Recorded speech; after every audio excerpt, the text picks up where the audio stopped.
नमस्कार दोस्तों, क्या मोदी और मोहन भागवत में इस कदर अनबन चल रहा है कि कल आरएसएस के लिए इतना बड़ा दिन था। बीजेपी से भी कई बड़े नेता वहां पर मौजूद थे, सिवाय प्रधानमंत्री नरेंद्र मोदी को छोड़कर।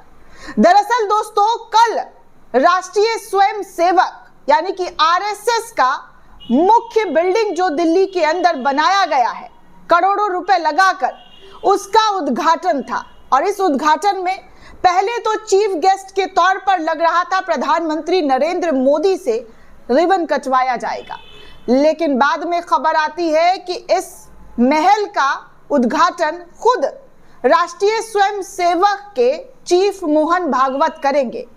और उस समारोह में दोस्तों कौन कौन आया है ये भी बताऊंगी, लेकिन प्रधानमंत्री नरेंद्र मोदी इस आयोजन में कहीं से कहीं तक नजर नहीं आए। ऐसा लग रहा है कि आरएसएस ने उनको दरकिनार कर दिया, उनको अपने दफ्तर में आने से रोक दिया, उनको अपने दफ्तर पर चढ़ने नहीं दिया, क्योंकि बीजेपी और आरएसएस को लेकर अनबन अब साफ तौर पर दिखाई दे रहा है।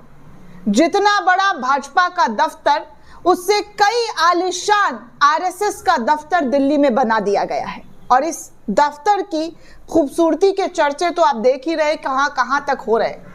कैसे कैसे कहा जा रहा है कि देखिए, शीश महल हो तो आरएसएस के दफ्तर जैसा हो, वरना ना हो।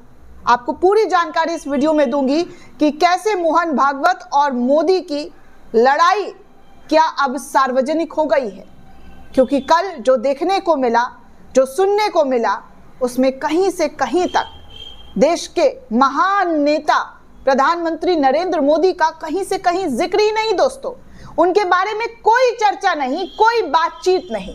दोस्तों, राष्ट्रीय स्वयंसेवक संघ के प्रमुख मोहन भागवत ने कल यानी कि बुधवार को संघ कार्यकर्ताओं को चेतावनी देते हुए कहा कि वो अपने मार्ग से भटके नहीं, क्योंकि देश में संघ की विचारधारा के लिए अब अनुकूल माहौल है। मोहन भागवत ने आगे ये भी कहा कि हालात बदलने में ज्यादा समय नहीं लगता। पहले संघ के प्रति उदासीनता थी, अब वो खत्म हो गई। विरोध था, वो भी खत्म हो गया, लेकिन हमेशा आगे बढ़ते रहे। जी हाँ, आगे उन्होंने कहा कि लेकिन हमेशा आगे बढ़ते रहे हैं, लेकिन अब हमारी स्थिति बदल गई है, इसलिए हमें ये सुनिश्चित करना होगा कि हमारी दिशा वही रहे।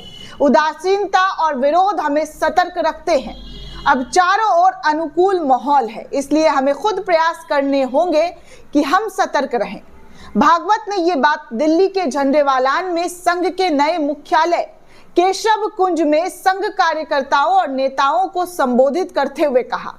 संघ ने बुधवार 19 फरवरी को प्रवेश उत्सव के रूप में ये दिन मनाया। इस कार्यक्रम में केंद्रीय गृह मंत्री अमित शाह मौजूद रहे, रक्षा मंत्री राजनाथ सिंह मौजूद रहे और स्वास्थ्य मंत्री जेपी नड्डा के अलावा आरएसएस के महासचिव दत्तात्रेय होसबले, संयुक्त महासचिव कृष्ण गोपाल, अरुण कुमार और आलोक कुमार सहित अन्य वरिष्ठ आरएसएस कार्यकर्ताओं लोग जो है वो शामिल रहे। सिवाय प्रधानमंत्री नरेंद्र मोदी को छोड़कर अमित शाह और राजनाथ सिंह को मंच से नीचे पहली लाइन में बिठाया गया। मंच पर संघ के वरिष्ठ नेता थे। 150 करोड़ रुपए की लागत से बने दोस्तों, आपको बता दूं कि 12 मंजिल टावर है, जिसमें संघ के आधिकारिक और आवासीय उद्देश्य के लिए 5 लाख वर्ग फुट का स्थान है। इमारत में एक मेस, कई ऑडिटोरियम, एक पुस्तकालय और यहां तक कि एक अस्पताल भी मौजूद है।